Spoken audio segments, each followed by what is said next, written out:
Pincus. There is such a thing as Pincus, in the United States.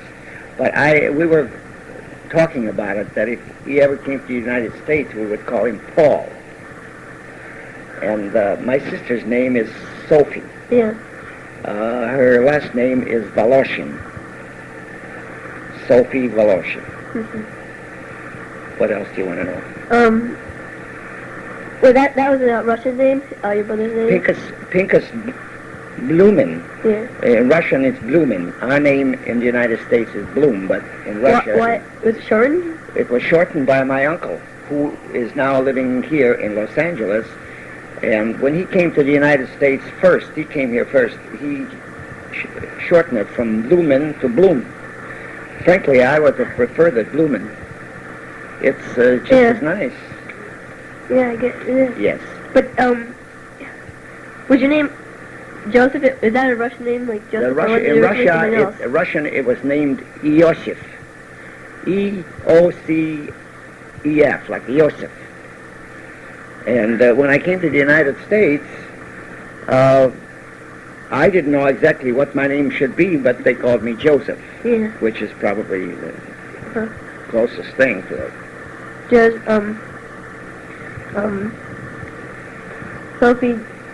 Sophie Voloshin. Yeah. That's her husband's name, who passed away. She is still living in Russia? She's living in New York. Oh. I think you should remember her. She was here for Michael's bar mitzvah. Oh, yes. I remember that. Yeah. That's right. Okay. Now, like, your father was Maurice Blum? Morris, yes. In Jewish, of course, it's Moshe. Yeah. Morris Blum. He only had one name. My mother's name was Ruchama. In the United States, we named her Rose Blum. But Ruchama is her name. Her name was taken after a man. In the Jewish tradition, when a child is born, they always name the child after someone who has passed away, someone that was close and dear. Mm-hmm. So I think she was named after an uncle of hers. Oh. As a matter of fact, in case you're interested, and I might forget, Dick was named after my mother. His Jewish name came back to the original, which was Yerucham. In Hebrew, it's Yerucham, but when you name a woman, you say Ruchama instead of Yerucham, because Yerucham would have been a man. So that's what Dick was named after my mother. It's interesting. It is. Did Morris bring your family over from Russia, or? Oh yes. Like, yes. Did he have trouble getting out? Oh, that's a story that would take hours. Hours. He lived in Russia during the oppression years, where Jews were not allowed to live in certain parts of Russia, in certain cities. In fact, the city or the town, or you might say the village where we lived, my father had certain rights to live there, that he had to buy the rights for so much money. He paid money to live there.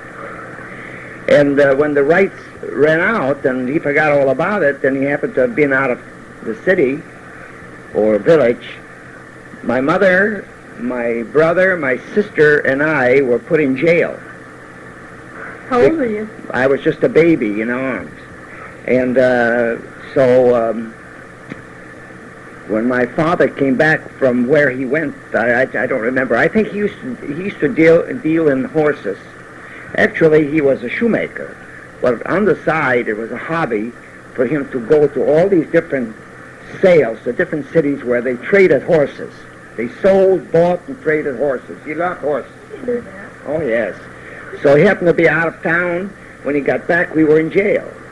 And that enraged him so much that he decided to leave the country and go to the United States. And then it was a struggle to get out. And he came to the United States. That was, I think, in 1912. No, it was earlier than that. I don't remember the dates. And he only stayed here a year. And he didn't like it. First of all, away from the family, and it's entirely a different type living that You know anybody he's here? accustomed to. His brother was here, the uncle that's here now. Oh. And he decided to go back home.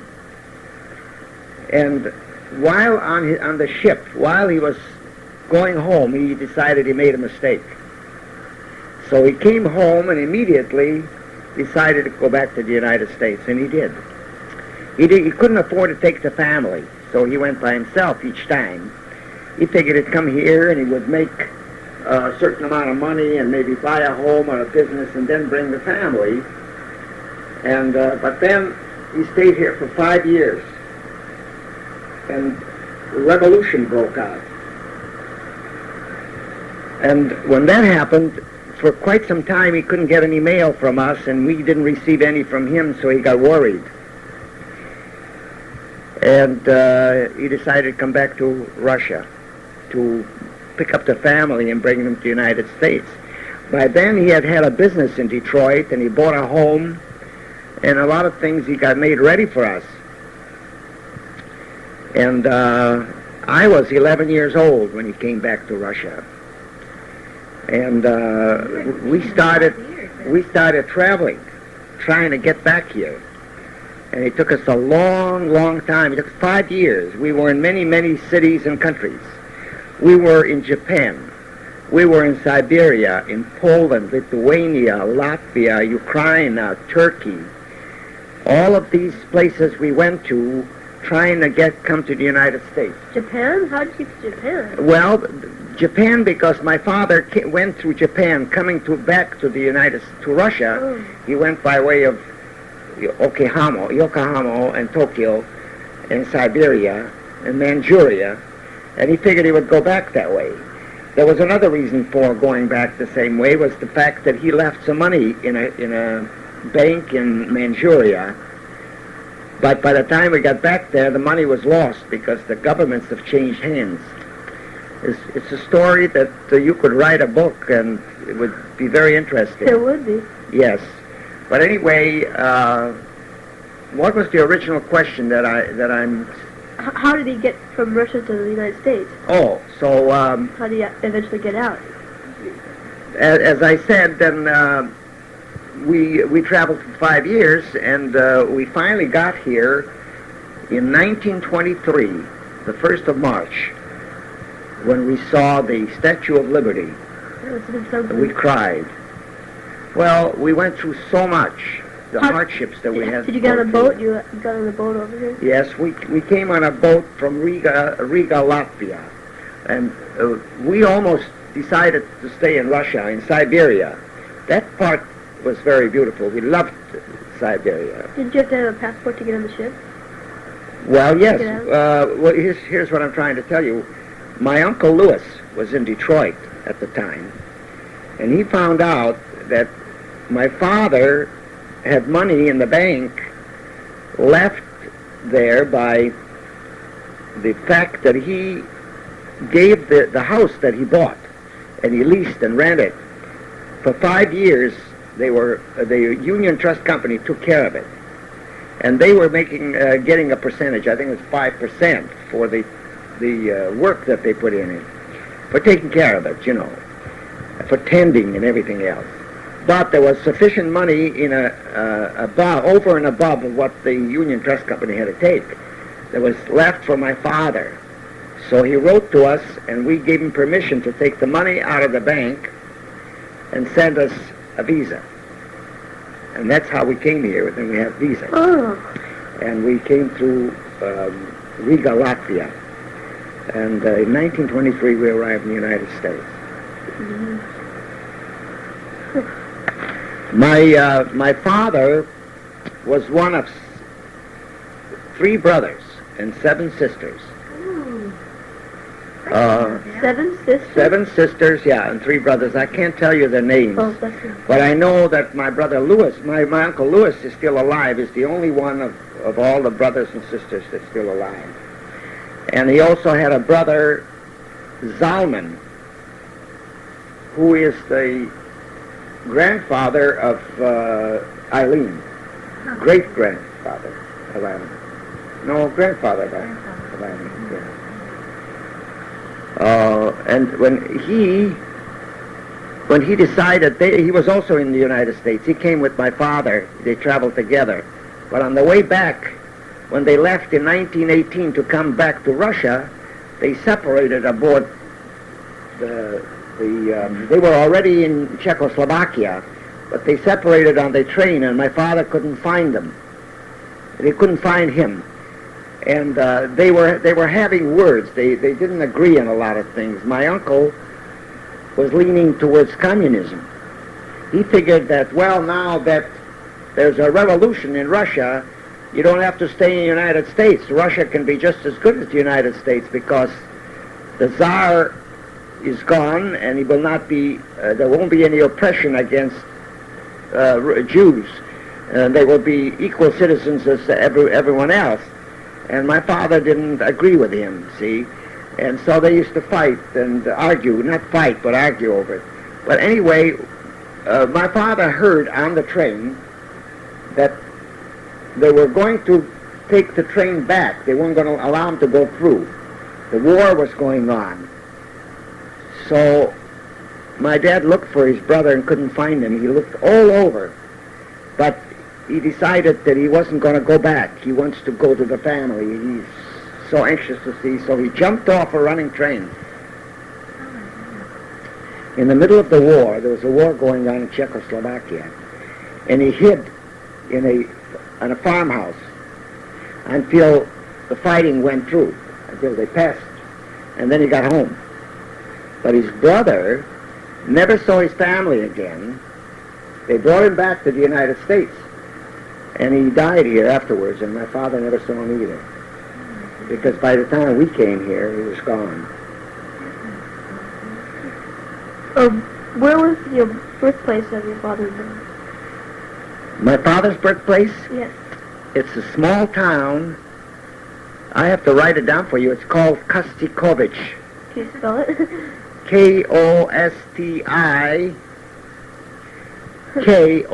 Kostikowitch, Kostikovich. And it is a very small town in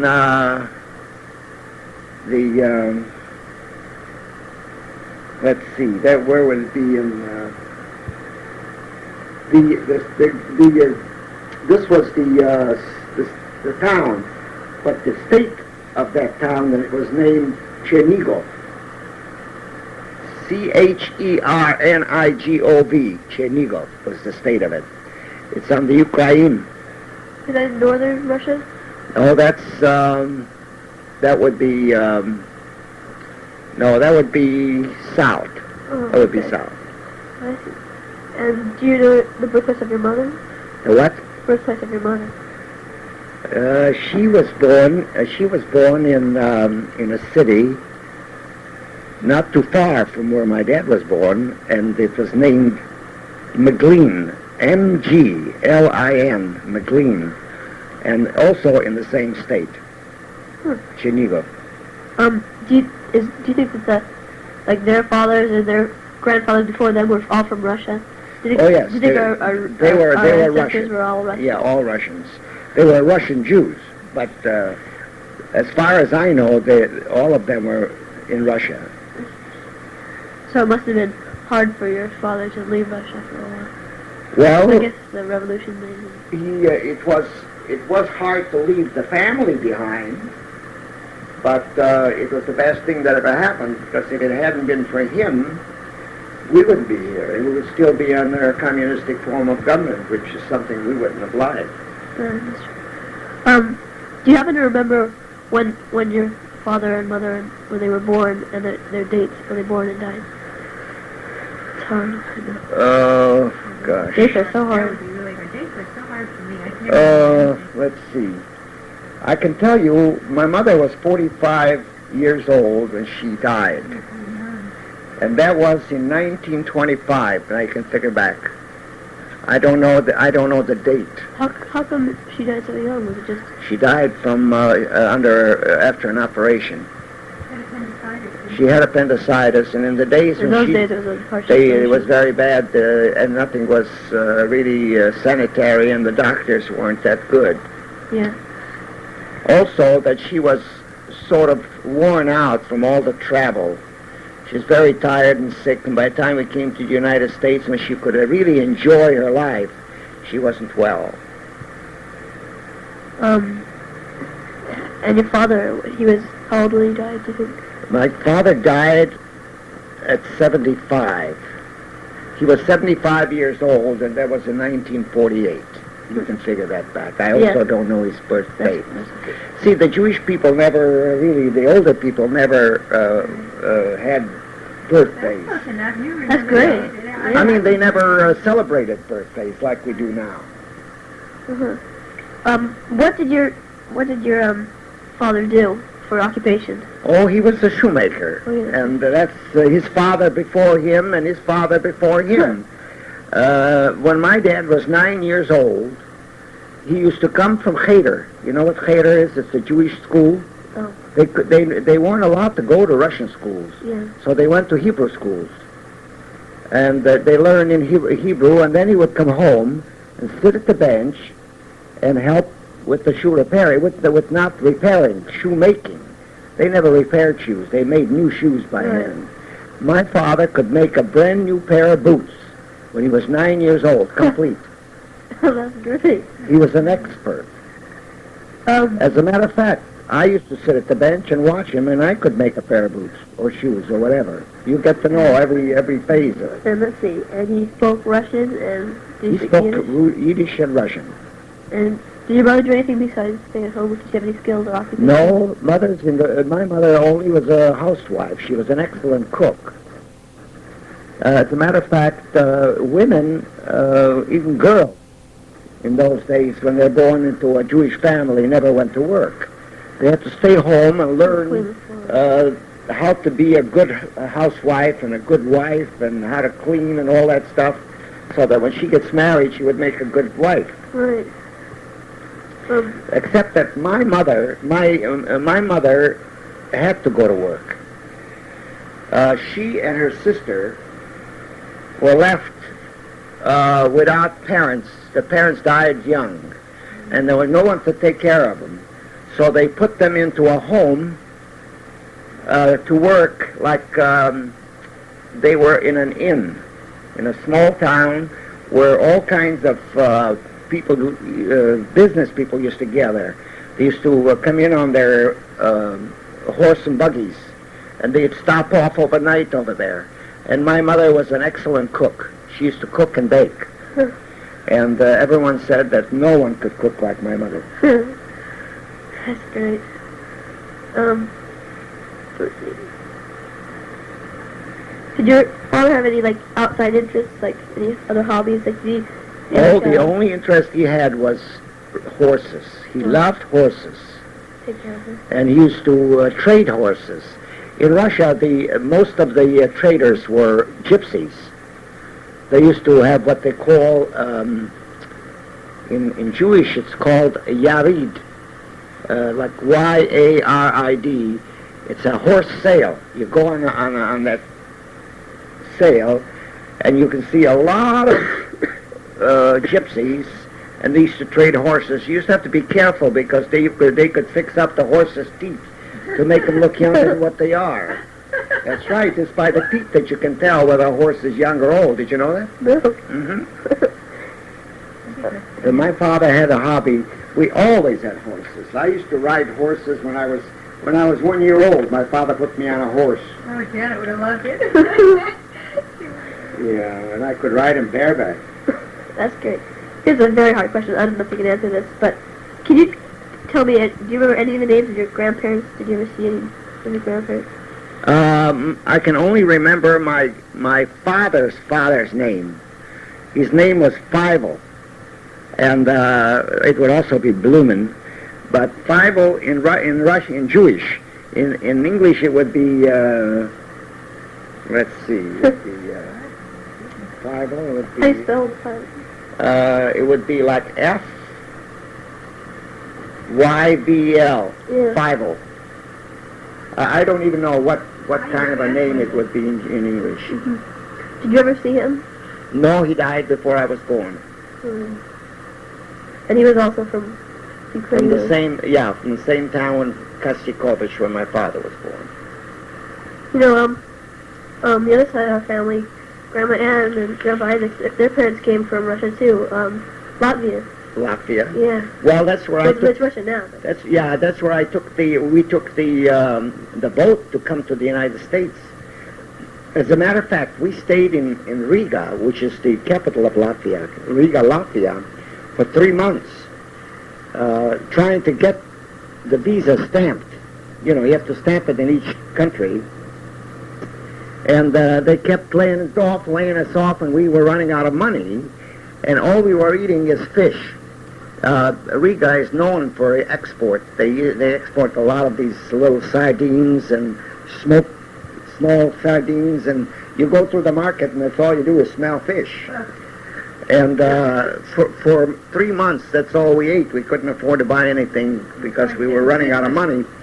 So I went with my father and to this fellow that was supposed to sign the visa, and I cried before him, and I was angry, and I talked, real strong in Russian, and I says, "What are you trying to do to us? We've been here 3 months, and we're running out of money, and you either have to sign this or put us in jail because we won't have money to pay our bills with." And the guy looked up and he says, "You're some kind of a talker," and he took the stamp and stamped the visa. It was because of you that you got Yeah. it done. Yes, and my father told everybody about it at the time I can remember. And we got on the boat and we came to the United States in 1923, the 1st of March, and I shall never forget it. We stayed in Ellis Island in New York. And the first thing that I noticed was something I hadn't seen before, and like a little monkey was running around on the balcony, and I stopped my father and says, "Dad, look, there's a little monkey running." He says, "Don't you ever say that. That's a little colored boy." Oh. It was so black with white, shining eyes, I thought it was a monkey. oh, He says, "You'll see a lot of them. There's all kinds of people in the United States," he says. "This is the beautiful part about the United States." He was really good. It's a melting pot. Everybody comes here because they want to be free. They're running away from countries where they're been oppressed. that's great. Were you the oldest or the youngest of your brother and sister? I'm the youngest. The little My baby. brother, whom I went to see in Russia in 1970, who died, He died was the oldest. 1970? Yes, he died in How old 1970. was he? And he was, let's see, in 1970, I'm 71 now. In 1970, I was 6 years less. Is that it? Mm-hmm. That would be what? 65. 76? Wait. No. In 76, I would be 64. 64, he would have been 60. He would have been 70 years old. Uh-huh. Because you see, I can tell you how it is. He was 2 years older than my sister, and my sister is 2 years older than me. So So it he was was like a, he was born he was 1900. 70. Yeah. In 1970, he was 70 years old. He was born in 1900. How did, when you were going around, like trying to get from Russia out of the country, how did you get around? Did you walk? No, Okay, with horses? we took trains, and we didn't have any money. So my father, being an expert shoemaker, used to come into a place. We were going in a direction where we wanted to go, for instance, like when we were going to Siberia, when we were going to Japan. We had to go in that direction, so where the train would take us. So he would stop into a city and go find out who the best shoemaker in town is. And he would go up to him, and I went with him, and I heard him. And he would tell him that he would make him the best, he would make him a pair of shoes for free. And that if you liked his work, you would like to stay with him for, let's say, a month. He didn't want to stay any longer because he was anxious to go someplace closer to his destination. Right. Enough to earn some money. And to go on. usually it would turn out where he would stay 2, 3, or 4 months because the shoemaker wouldn't let him go. He knew a good thing, see? And this is how we went from city to city. until we came to Siberia, that was less. And my father looked around and he said, children, this is our place. We're going to stay here. We've been all over. We can't get to the United States. We've been to Turkey. We've been to Japan. We've been to all over, you know, Poland, Latvia, Lithuania. And this seems to be the best spot. If we're going to stay anywhere, it's got everything.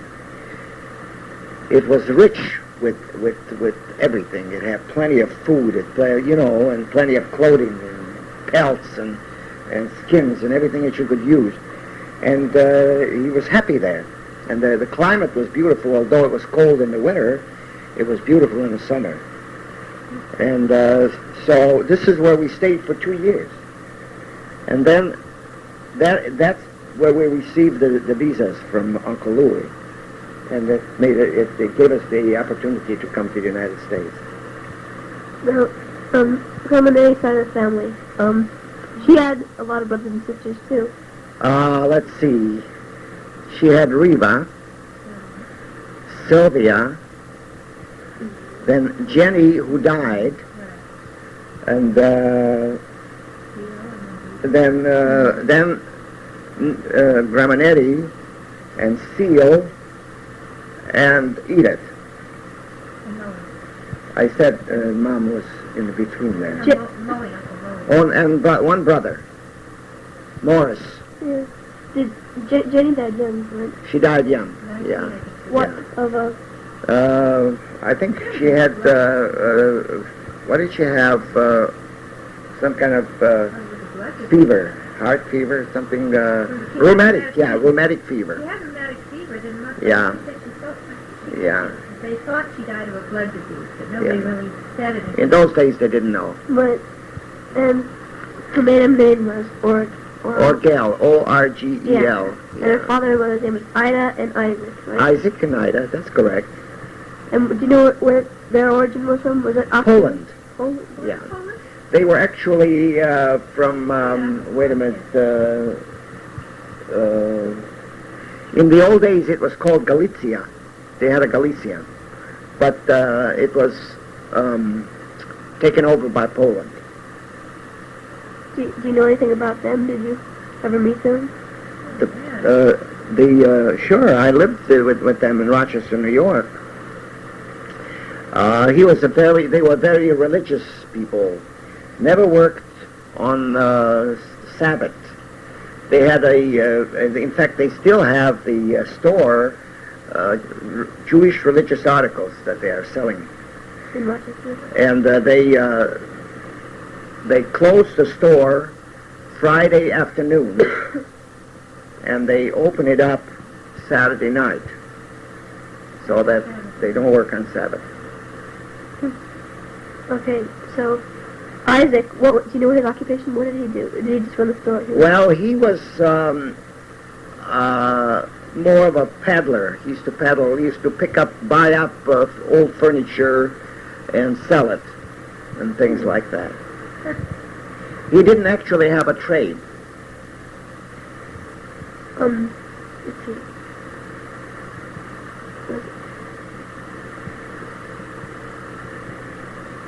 I didn't know any more of Mother's relatives. I guess you would know any of the back, that's the great-grandparents. How they came? No, I don't think so. Yeah. I think if you write to Moe, he could give you all that. Yeah, that's right. That's right. Good idea. Also, I bet, he's right near Washington, D.C. If you want him to, there might be something he can get for you. We're learning a lot about